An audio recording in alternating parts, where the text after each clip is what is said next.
Maximilian and the Mystery of the Guardian Angel, Chapter 7. Who is the Guardian Angel?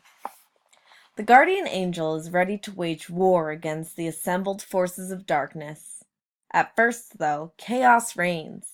El Cavernario and the Mayan prince are fighting outside the ring, while the Guardian Angel is inside the ring with Dogman Agallo, but Vampire Velasquez tries to interfere illegally in the match by swinging a folding chair at the Guardian Angel. My hero ducks just in the nick of time. The folding chair hits Dogman Agallo instead. The Guardian Angel climbs on top of the ring ropes and takes careful aim at the dazed Dogman Agallo, who is struggling to rise back up to his feet. The angel leaps up into the air, flying like a mighty eagle, and comes crashing down on top of the Dogman. The ring official drops down to his knees and begins to administer the mandatory count. 1, 2, 3, we all count in unison each time the ring official's hand slaps the mat. The Guardian Angel and the Mayan Prince win! I told you he never loses, I tell my father triumphantly. As we begin to head for the exit, a short, bald man dressed in a pearl-white suit and a bright red tie rushes up to us, a security guard huffing and puffing behind him. "Excuse me, sir, but are you the husband of a woman named Braulio Rodriguez?" he asked my father. "That's right," says my father. "Why do you want to know?" "I have instructions to take all of you back to the dressing rooms." "Instructions from who?" asked my father. "What's going on? Is my wife okay?" "We paid for our tickets," adds Lalo. "I have the stubs to prove it."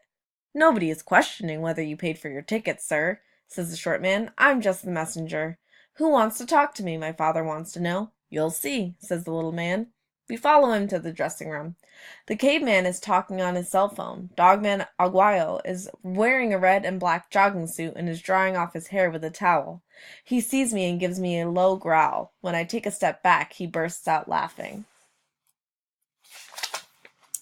"Here we are," declares the little man, and knocks on the door. "This is the room of the Guardian Angel," I tell my father. I point to my hero's name on the door.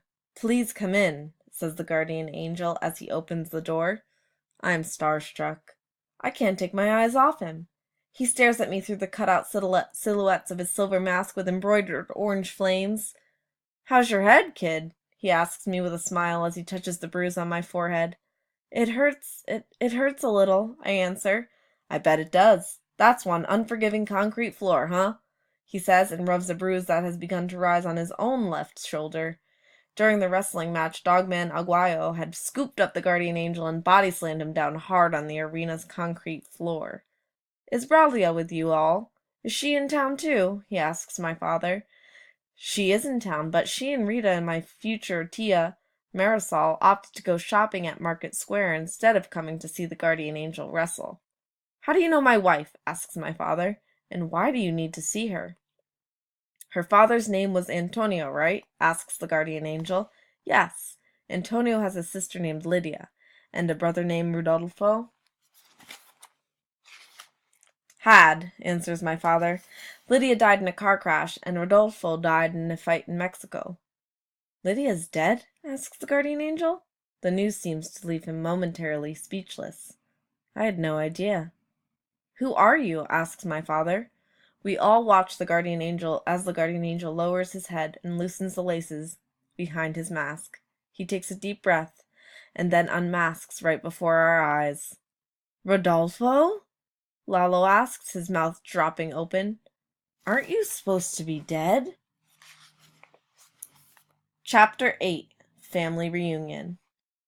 "You look ridiculous," says my mother to Tio Rodolfo, my great-uncle who was supposed to be dead. The family reunion wasn't going very well. "A grown man dressed in tights! Dios mío! What would your brother Antonio say if he could see you now?"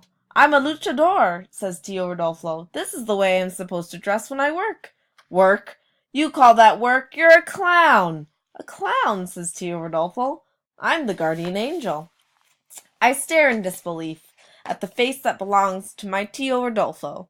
I still can't believe that this gray-haired, nearly bald man is the Guardian Angel. "We never heard from you after you left," says my mother, in that I-know-everything voice of hers. She's shaking her index finger at him. They told me that you died in a fight in Mexico with a knife in your chest. You're supposed to be dead. Tears are running down my mother's face. The guardian angel, whispers my father. All these years it's been you. He still can't believe that the biggest icon in all of Lucha Libre was his father-in-law's baby brother. What about the stories of the guardian angel being Pedro Infante?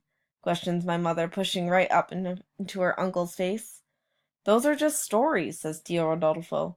Some of them I made up myself, but others I had no control over. You wouldn't believe the crazy ideas people come up with. You could have been called, says my mother. A letter. You could have sent us a letter. You could have done something to let us know you were alive. Your brother and sister went to their graves thinking you were dead. Don Miguel himself said that you died in a fight in Monterey. He said you saw you die. Doña Alicia's brother Miguel had been my great-uncle's best friend.